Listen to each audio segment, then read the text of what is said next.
here it is, the 2026 Polestar 4 crossover SUV coupe. As Polestar explains it, it is definitely following in the Polestar 3's footsteps of the current design language, and in fact going a step further than the 3. And in the front end especially, I really like the look. Let's take a closer look. Looking at the front of the car, it's pretty darn wide. You can see that it's visually wide, but it's also actually wide. And you have a lot of sensors and things right in front, but then otherwise a really nice clean look. I like the size of the Polestar logo and its placement. There's so many logos that are ending up on the front grille and just large and overwrought up here. Instead, up here what you have is clean body color right here, and then the front camera, the sensors down here, down low in a place that doesn't bother me. Polestar went with this bifurcated headlight setup, and I think they did a really good job. You have this upper panel right here that goes up, and then the lower panel here that goes down. You can see these are DRLs here, and more like turn signal, that kind of thing. And then you have the main beams are actually tucked down low down here, and then this tiny little vent right here, that is a real vent to help channel air through the front wheel and prevent a high pressure zone coming from the front wheel well. One other detail I do really like is the subtle hump right here. So we do have front fender flares, front arches for the front wheels. Even though this is what Polestar calls a crossover SUV, it is very coupe-like in its styling, and this is very coupe-like to have haunches built into the hood of the front. And yes, this is an electric car with a frunk, but not a very big frunk, actually. You have this huge, massive space under the hood, and then right in the middle, except not quite in the middle, it's a little bit off-centered, this tiny little space right here. Maybe that's a cubic foot or two. It's not very much space, but it is also more than nothing. The only other small demerit is there's no way to hold this up. So if you're trying to balance things, that's going to be a bit of a balancing act.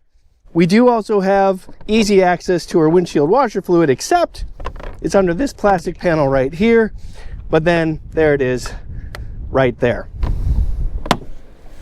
Looking at the Polestar 4 in profile, it's very much a sedan looking kind of thing, but it is just barely tall enough that I will excuse the fact that they call it a crossover SUV coupe. You can see it definitely has that sloping roof line all the way down to the rear of the car. As far as Polestar is concerned, this is a fairly busy design, but it's a very good design overall. What do I mean by busy? We have this character line built into it right here, and then it runs across the doors right to the rear wheel, and then we have the secondary lower cowl right here that goes through, and it does kind of tuck in a little bit there before widening out again for the rear haunches, the rear fender flare a little bit. And we have this gloss black just above that. Interesting detail. But then we get into some really nice technology details. Front view camera, side view camera, rear view camera, all right here, repeated on the other side. So we have lots of physical cameras to look at and have a real good view around the Polestar from the Polestar's point of view. Also, it likes to tell you very clearly that we have a 100 kilowatt hour battery pack and 400 kilowatts of power. I'll go ahead and put the horsepower number there to show you what that translates to. We also have this gloss black for the window trim right here, and then this gloss black B-pillar right here, and then pretty well hidden C-pillar by the body color right here. And then our charge port is electrically operated right there, and you can see that we have the CCS or the SAE style port right here, not the NACS port, but there will be an adapter for it. And here's a nice little indicator of charge status. I will go ahead and put the dimensions up on the screen for you to check out and let you know that I have more information in the description. Standard wheel size on the Polestar 4 is a 20-inch wheel. This has 21-inch wheels. You can go all the way up to a 22-inch wheel. If you get the 22-inch wheel, that comes with performance summer rubber only. The 20 and the 21-inch wheel do get all seasons like you see here. And yes, in crossover SUV coupe-like style, the wheels and tires in back are the same size as what's in front. Looking at the rear of the car, here's where things get really interesting. We do not have a rear windshield. It's just not there. We don't have anything. We have a beam of light right there. We have this glass roof right there that takes the full cabin glass roof. And then we also have multiple cameras right there, but no rear windshield. And that means we're relying solely on cameras to see what's behind the car. But as I showed you, it is an elaborate set of cameras, and it does actually work quite well. Just like a lot of modern cars these days, we do have a full width beam of light that goes across and then integrates into these nice sleek looking taillights right here. And then we have, you know, a nice cohesive connected finishing part of the design in back, and obviously no tailpipes to worry about, so no worry about tailpipe placement. We do have this matte black right here and then gloss black down low. But, you know, otherwise it's pretty straightforward in terms of design. But yeah, no rear windshield, that's interesting. Polestar says that allowed them to give more space to the second row. Let's check that out in a moment. But first, push the button and lift to show that we have a healthy amount of cargo space right here. We do also have 12-volt charge port style power right there. Nice little net right here. And then under the floor, ooh, we actually have a few inches of additional space down low. And then obviously deep space down here, currently occupied by the charging cable.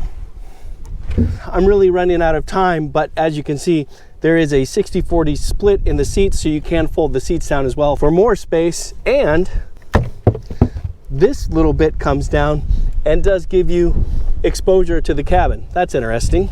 But for now, let's check out that second row. As you can see, we've got this nice cloth-like material on the door here, and then soft touch plastics right here. A nice dark gray finish. We do have a nice sound system and power window right here. But look at this. This does look like a generous amount of space and a nice place. I am 5'11" or 181 centimeters tall, and I do have a decent amount of knee room right there. I am a little pinched for toe room down there, but I do believe the front seats will lift, and that will probably help that. The seat bottoms aren't quite as high as I hoped, but they're not too bad, and they're also tilted back a little bit, so it's actually more comfortable than I expect at first. Put that all together and I have right around a 90-degree bend in my knees, maybe just a touch more. On the plus side, I do have headroom, lots of it, and that's despite the glass roof, a good couple of inches right here. I do also have a 5.7-inch screen for additional climate control and media settings and stuff like that. And I do, of course, have this center armrest with a good amount of padding here. And check this out. I can electrically tilt the seat back. So now I have even more headroom and a bit more of a lounging position. Of course, I can electrically get it more upright as well. This is its most upright and actually the most comfortable for me. All in all, as long as you can lift the front seat a little bit, this is actually a very comfortable space. Oh, and we do have a couple of USB Type-C ports right there as well. All right, let's go to the front. Usual controls on the door right here, and as you can see illustrated, space for a water bottle right there. A little bit worse for wear on the door, but whatever. You can see we do have plenty of controls on the seat, and that does include lifting the seat up. So yes, can confirm you get more toe room if you need it. We do also have adjustable thigh support, which is always appreciated, and plenty of lumbar adjust as well. Pretty clean interior, nothing to the left of the steering wheel, but We have a more than 10-inch digital instrument cluster right there, and a 15.4-inch landscape mounted center display right there. And this, like other Polestars, does use the Android Automotive OS system. It's Google's system. It works really well. We do, of course, also have Apple CarPlay and Android Auto. I haven't had a chance to confirm it myself, but I'm pretty sure it is wireless. But as you can see, this is what we see out of the rear windshield. If I turn it off, this is what we see. And if I set it up to be adjustable, suited for how I would have a typical rear view mirror, you can see that all I can see is the rear seats and white, nothing there. Go back to the screen and there's it again. We do also have settings. So if I hit this and then keep hitting that, you can see I can go through these different settings. Brightness, and then I have these options for brightness right here. This is tilt, so I can tilt it up or down, keep it in the middle for now. And here are adjustments. It will automatically come down when you're reversing, or will automatically turn a little bit while you're making corners. It's an interesting setup, but that is how you see out of the car. It's a little bit underwhelming, if I'm honest, on its own. However, put the Polestar in reverse and look at this beautiful 360-degree view of what's around the car. That is high def, really nice, easy to see. And then this really nice backup camera view to get a real good sense of what's immediately behind the car. Put the car in drive and we get a forward view, very similar. Very nice, clear view of what's immediately around the car. So what the Polestar lacks in terms of glass to see through, it more than makes up for with various camera views. I'm actually really impressed with that. I do not have much time, so I have to be fast. I'll quickly show you that we do have a wireless charge pad right here. We do have a physical volume and play button knob right there, a couple of cup holders, and then lower center console storage here with a couple of USB Type-C ports. We also have a lot of adjustments on the screen. See, we have this whole panel for shortcuts. We also have this whole panel for driving the car. The Polestar does not have drive modes per se, but individual adjustments to make for the driving effects of the car. And that ranges from, will it creep forward like an old school automatic transmission internal combustion engine car, hill descent control, stability control, but also your throttle map, your accelerator map, how quickly you get power when you apply the throttle, steering weight, suspension feel, and how aggressive you want one pedal driving. Off, low, or standard. Standard is one pedal driving, off and low are not enough. We also have climate control options, which by pressing I can get to that screen and you can see we have a lot of adjustments here. You can physically tell where you want the air to vent using the touch screen. That's really interesting to see. Back to vehicle, we also have assist modes. You can turn on and off the different assistance systems, charging information, and then a lot of other options here. Oh, by the way, we do have the optional head-up display as well. So there you have it, the 2026 Polestar 4. Pretty abbreviated, quick look at this car, but very interesting all the same. Very novel to go without a rear windshield and to benefit the second row passengers as a result. And even though this is called the Polestar 4, it's actually sized and priced in between the Polestar 2 and the Polestar 3. The base price for the single range rear wheel drive version of this car is up on the screen for you to check out now. This particular one is the all-wheel drive dual motor. I'll go ahead and put the base price of that one up on the screen right now.